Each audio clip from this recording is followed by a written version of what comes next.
Shalom, selamat pagi Bapak Ibu, saudara-saudaraku yang terkasih dalam Tuhan.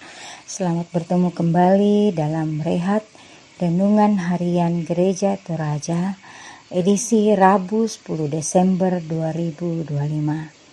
Puji Tuhan, pagi hari ini kita boleh dibangunkan dengan tubuh yang sehat, tak kurang satu apapun. Dan sebelum kita melandasi segala aktivitas kita pagi hari ini, kita akan bersama-sama merenungkan firman Tuhan yang terambil dari Kejadian pasal 15 ayat 1 sampai 20. Namun sebelumnya, mari kita berdoa. Terpujilah Engkau Allah, Bapa yang Maha Kasih dan Maha Murah, Allah yang menggenggam nafas kehidupan kami. Terima kasih. Pagi hari ini kami boleh dibangunkan dengan tubuh yang sehat, tak kurang satu apapun. Sebelum kami melakukan segala aktivitas kami pagi hari ini Tuhan, kami akan membaca dan merenungkan sebagian kecil dari firman-Mu. Kuasai hati dan pikiran kami dengan Roh Kudus-Mu, sehingga kami boleh dimampukan untuk mengerti apa maksud firman-Mu kepada kami pagi hari ini. Terima kasih Tuhan, berfirman-Lah, karena kami anak-anak-Mu telah siap untuk mendengarnya. Amin. Kejadian 15 ayat 1 sampai 20, nyanyian Musa dan Israel. Pada waktu itu Musa bersama-sama dengan orang Israel menyanyikan nyanyian bagi Tuhan yang berbunyi. Baiklah aku menyanyi bagi Tuhan sebab Ia tinggi luhur. Kuda dan penunggangnya dilemparkannya ke dalam laut. Tuhan itu kekuatanku dan mazmurku. Ia telah menjadi keselamatanku. Ia Allahku, kupuji Dia. Ia Allah Bapakku, kuluhurkan Dia. Tuhan itu pahlawan perang. Tuhan itulah namanya. Kereta Firaun dan pasukannya dibuangnya ke dalam laut. Para perwiranya yang pilihan dibenamkan ke dalam laut Tiberau. Samudra raya menutupi mereka, ke air yang dalam mereka tenggelam seperti batu. Tangan kanan-Mu Tuhan, mulia karena kekudusan-Mu. Tangan kanan-Mu Tuhan, menghancurkan musuh. Dengan keluhuran-Mu yang besar, Engkau meruntuhkan siapa yang bangkit menentang Engkau.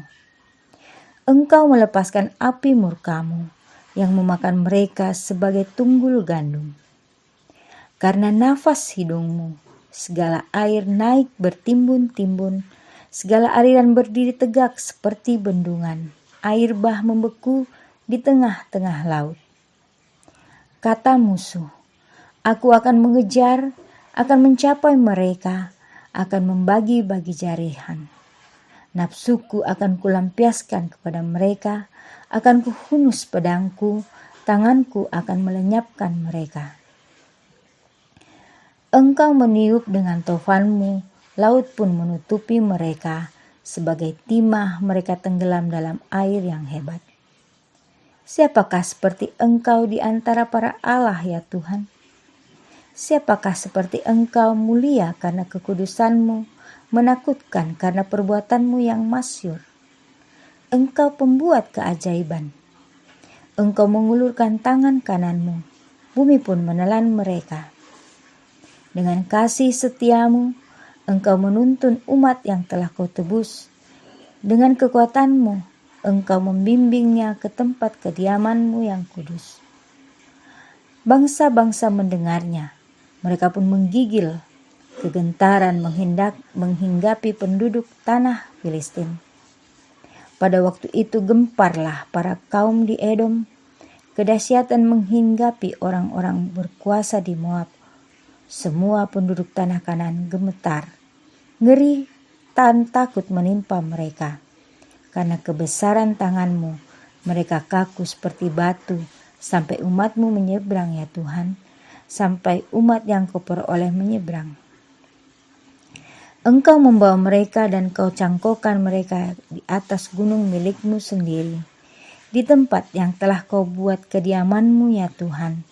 Di tempat kudus yang didirikan tangan-Mu ya Tuhan. Tuhan memerintah kekal selama-lamanya. Ketika kuda Firaun dengan keretanya dan orangnya yang berkuda telah masuk ke laut, maka Tuhan membuat air laut berbalik meliputi mereka. Tetapi orang Israel berjalan di tempat kering dari tengah-tengah laut. Lalu Miriam Nabiya itu, saudara perempuan Harun, mengambil rebana di tangannya, dan tampillah semua perempuan mengikutinya memukul rebana serta menari-nari. Amin. Janji Tuhan bagi Abram dan basa Toraya, pangaluna puang matua, lako Abram. Bapak Ibu Saudara yang terkasih dalam Tuhan, menurut Kamus Besar Bahasa Indonesia, kata janji berarti ucapan yang menyatakan kesediaan dan kesanggupan untuk berbuat. Jadi bila ada seseorang yang telah berjanji, maka seharusnya dia bersedia untuk menyatakan apa yang telah dijanjikannya itu. Namun pada realitanya banyak janji tinggallah janji tanpa perbuatan atau upaya mewujudkannya. Dalam pesimisme, rasa tidak atau kurang yakin ini, Abraham untuk mendapat anak dari Sarai istrinya. Tuhan justru hadir dan berjanji kepadanya bahwa bukan Eliezer yang akan menjadi waris semua yang dimiliki Abram, melainkan anak kandungnya yang akan lahir dari Sarai. Bahkan Tuhan menegaskan kepada Abram bahwa keturunannya tidak akan terhitung jumlahnya, seperti bintang-bintang di langit yang tidak terhitung. Tuhan pun telah mengutarakan kepada Abram bahwa keturunannya yang banyak itu akan mengalami banyak pergumulan hidup, akan menjadi pendatang, diperbudak dan dianiaya di negeri yang bukan miliknya. Akan tetapi Tuhan sendiri dengan kasih dan perjanjiannya akan membawa mereka kembali ke negeri yang Tuhan serahkan kepada mereka, menjadi milik pusaka mereka di antara bangsa-bangsa. Penampakan diri Allah kepada Abram dan penyampaian yang tegas serta berulang-ulang dari Allah kepada Abram pada akhirnya membuat Abram percaya. Kepercayaan Abraham pada janji itu adalah sebuah kebenaran yang diperhitungkan oleh Tuhan.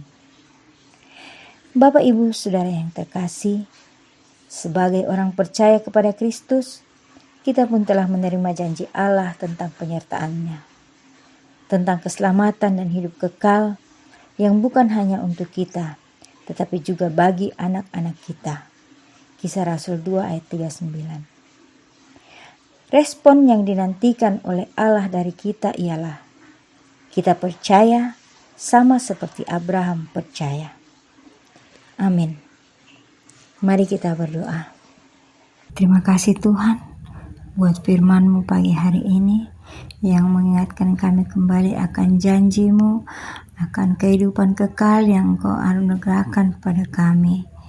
Biarlah Tuhan kami boleh senantiasa berpegang teguh dalam iman dan pengharapan kami kepadamu, sehingga kami boleh menjalani hari-hari kami dengan penuh sukacita karena kemurahan-Mu.